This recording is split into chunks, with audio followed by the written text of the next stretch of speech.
and stability. We've got 2021 just starting off with a bang.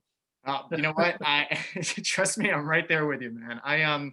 Just thank you for taking the time to speak with me. I appreciate it. And You with the bet. technical stuff, I appreciate you hanging in there. Always, Um, always. so just to let you know, we are recording right now. And Got it. just before, 'cause I would love to speak with you about the impeachment stuff, but Yeah, before we bring do, whatever you got. Whatever you got. so I'm actually the reporter who did the story with the Reen family last week to talk about how Bente Reen, the mother, is trapped in the Netherlands right now with her 18-month-old and everything like that.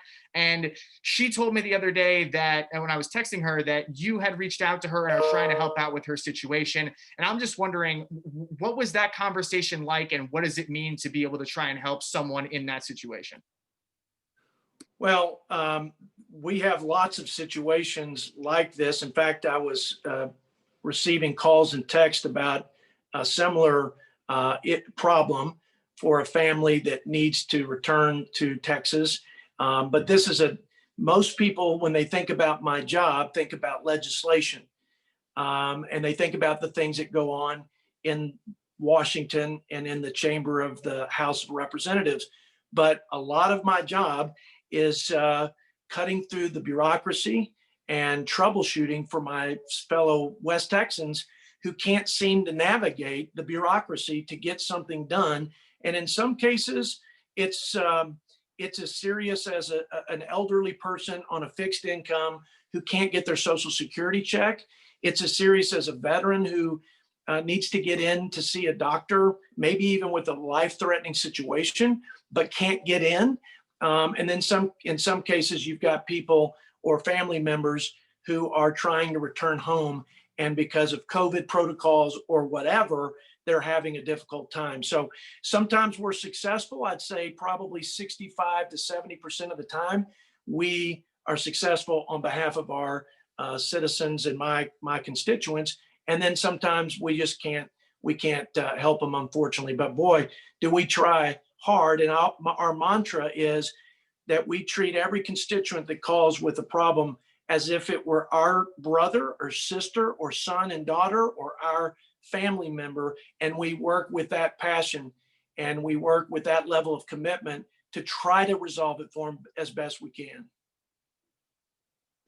And thank you for speaking about that, because when I went over and spoke to Bente's husband, obviously it's a really crazy situation because she is 6 months pregnant right now. Do you have, obviously, there's a lot of paperwork and it's a crazy situation, but are you optimistic that Bente will be able to come home before the baby is born? All I can tell you is we're committed to helping our constituents and doing it in the most timely manner. And in this case, and in others, because there are life-threatening health issues where people can't get in to see a doctor, and I'm talking about veterans in the VA mainly, we work with a sense of urgency. So I don't want to make commitments on the outcome because we don't always have control of that. But what we do have control over is that we work with relentlessness to cut through the baloney and the bureaucracy, and that we get to decision makers and that we try to resolve it favorably for our constituents. Awesome. Well, thank you for taking the time to speak with me about You that, bet. because I'm actually speaking with her tomorrow morning, and I'm going to do a follow-up story tomorrow on that. So thank you. Okay. And just now to the impeachment. This is the second time President Trump has been impeached by the House. What is your thought process on that, and what was it like being in the House chamber when that was going on? Well, I think it was politically motivated and manufactured this time just as much as it was the first time. I think, unfortunately, many of my Democrat colleagues have been obsessed with getting rid of the president, discrediting him, disparaging him, slowing his agenda down. But there's just, unfortunately, we're taking something that, like inciting a riot, that has clear legal standards, and those standards have clearly not been met. And we have an impeachment, a tool of the Constitution with the highest standards of high crimes and treason and misdemeanors that are not met. We're talking about a situation that could have been handled better. I've already disapproved of some of the president's response surrounding the events of January 6th. But to say what he did was impeachable, if we applied that standard to every member of Congress, they'd all be impeached, number one. Number two, it's a slippery slope to criminalize political rhetoric. Look, we're all responsible for the climate that we have in this country, which is overheated, and it needs to be ratcheted down. And then I'm not saying this president has always helped in that way, and in some cases he's contributed to it. But everyone has, and every political leader at every level is responsible. But you cannot draw the connection, in my opinion, to political rhetoric and an incident where people under their own volition and on their own accord committed crimes and rioted and attacked the Capitol. Those folks are responsible for that. And we as political leaders have a responsibility to change the tone, no doubt. But no legal basis. I think it was as baseless as it was the first time. And I think the timing is most unfortunate. It's tone deaf for people to pursue a baseless impeachment that is really going nowhere. There's no process. There's no fair trial. There's no ability for the president to respond or fact gathering. It is a snap impeachment. And I think to do that at a time when we need to unite and when we need to heal the country and when we need to be looking forward to fixing problems and doing things that will better the country, I think it is a huge mistake on behalf of the Democrats and those few Republicans that supported it. And just out of curiosity, do you believe, because, obviously, from your comments a second ago, Yeah.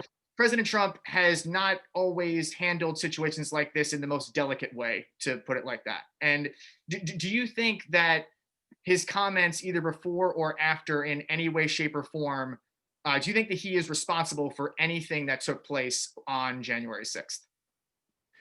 The president has always spoken with rhetoric, some of which I have not supported, some of which I think is unhelpful to the current situation and climate.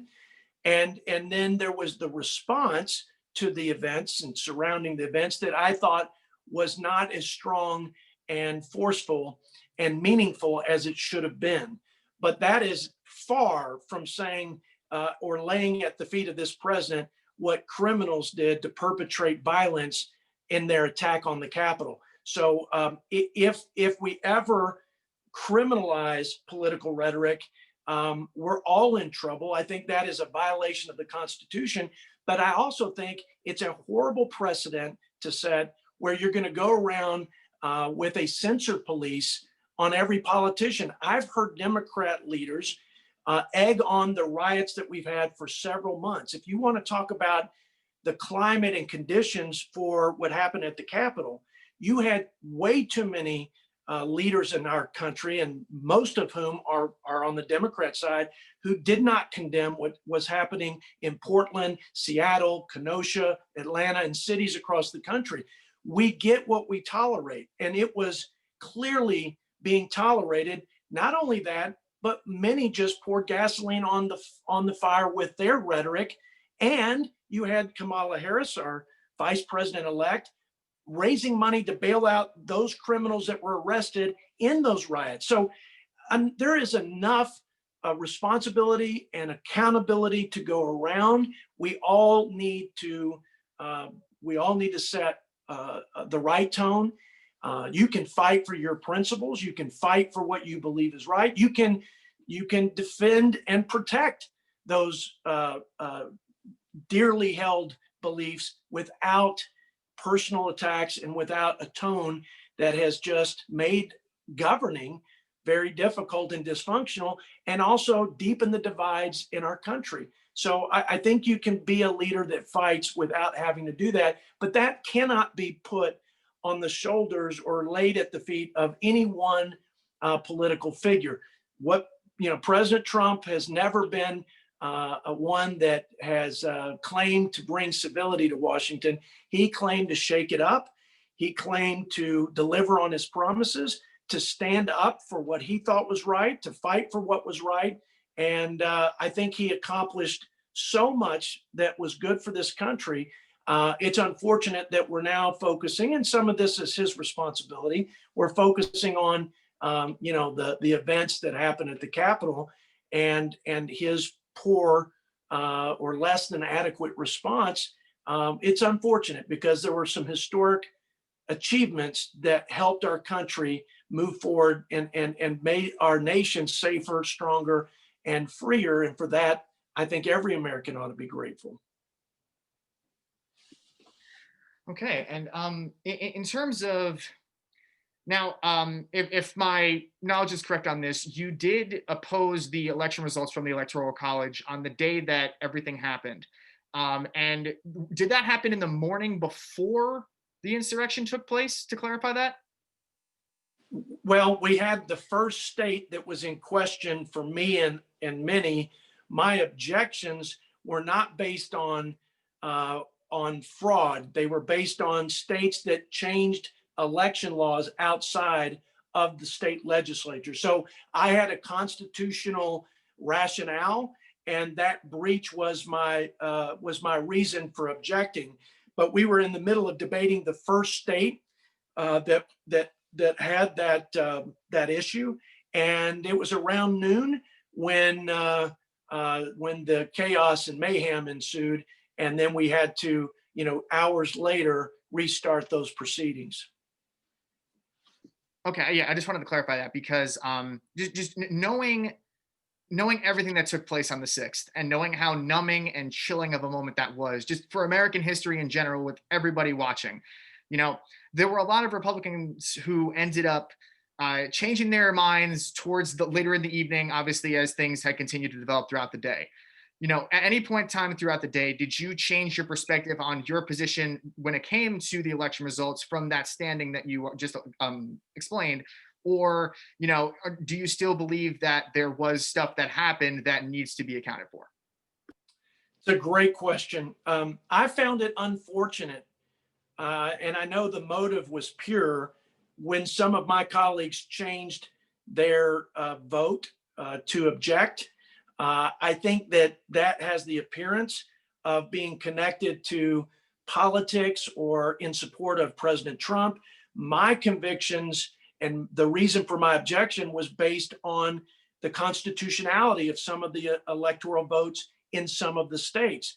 So the Constitution didn't change. And in fact, I would never let a mob deter me from doing what I thought was in the interest of my country and in carrying out my oath to protect and defend the Constitution. See, it wasn't about this election or the results of this election alone. It was more important that we didn't leave these constitutional questions outstanding for future elections. We have a crisis in public confidence over this election, whether we like it or not. And it was my job to put the standard of the Constitution against what had happened in some of these states. And I could not retreat from that. It would have been to throw the Constitution to the side, and it would be a dereliction in my duty, and it would just empower the mob and send the message that if they want to attack our democracy, they could prevail because we might just fold our tents and go home. I was actually more resolved to get the proceedings back underway and to finish with my constitutional objections, and then to accept whatever the results at the end of the day, which in fact were that the electoral counts were certified, and President-elect Biden and Kamala Harris will be the next administration, and the peaceful transition of power will occur. And President Trump now has conceded as well, and we ought to be, in my opinion, focused on that transition and show the world that that's what separates our democracy and our republic, and 240 plus years of that sets it apart from other nations that haven't been able to do that. And Representative Arrington, thank you for taking the time to speak with me once again. And just a final main question for you for now. Yeah. As you know, there are tens of thousands of National Guard have been deployed and are currently at the Capitol right now, preparing for Joe Biden's inauguration. Knowing, talking about the peaceful transition of power and how that separates us from other countries around the world, and why America has been seen as the leader of democracy for over 200 years. When you see that many, National Guard, that much military deployed to the Capitol for a historic day like this coming up, what goes through your mind, and where do you think we are as a country in terms of that healing process, knowing that it is felt by some that presence needs to be there on Inauguration Day? Well, it's unfortunate that our country is so, that the politics are so tense, and that the temperature is so high, and the climate is so charged that we have to put the National Guard and additional security measures in place at a presidential inauguration. At the same time, I think we've allowed lawlessness and violence to occur day in and day out for months without a unified and unanimous condemnation by our nation's leaders. And I thought that was a mistake at the time. I introduced legislation to increase penalties for rioting and for assaulting federal law enforcement. But I also put forth a resolution that uniformly condemned what was going on. And I didn't get a single Democrat to join that. But we have an opportunity to demonstrate that peaceful transition of power, and to demonstrate that we can have our differences, but that it is unacceptable and un-American to carry out whatever those political ends are, and to demonstrate or express those differences in violence and lawlessness. We are the paragon for rule of law and order and domestic tranquility. And we need to ensure that that is the case, and that marks this inauguration and the events surrounding it, because the world is watching. And if that means we have to increase security, I think that's wise. And I think every political leader from the president on down, and he's already been doing this, and we ought to all follow suit, and totally denouncing any violence of any kind for any reasons and from any group during this transition, and at any time when they're trying to express their views and their frustration. It is unacceptable, and it must be condemned swiftly, and there must be swift accountability to those who perpetrated. And thank you for highlighting that. And just in terms of, you kind of, you mentioned the accountability side of things, right? So when you think about the events that took place on January 6th, and, dating back to Charlottesville and the numerous things that have happened in this country over the past X number of years, in terms of accountability, when it comes to, let's say, January 6th specifically, in your mind, what is accountability for the insurrectionists that took over the Capitol, basically? And, in your mind, what is accountability for that situation?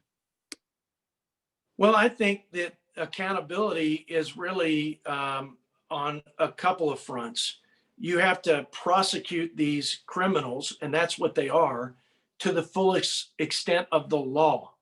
And there needs to be no uncertainty that it is unacceptable, so that you send the message that we won't tolerate it, like we have seen tolerated over the last several months by leftist extremist groups like Antifa and others.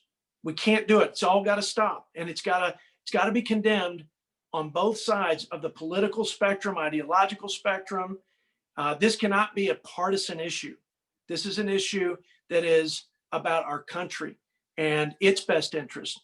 And the other piece of accountability is that all leaders on both sides of the aisle and at all levels ought to set a tone and ought to be responsible for turning the temperature down and diffusing the tensions, and not trying to,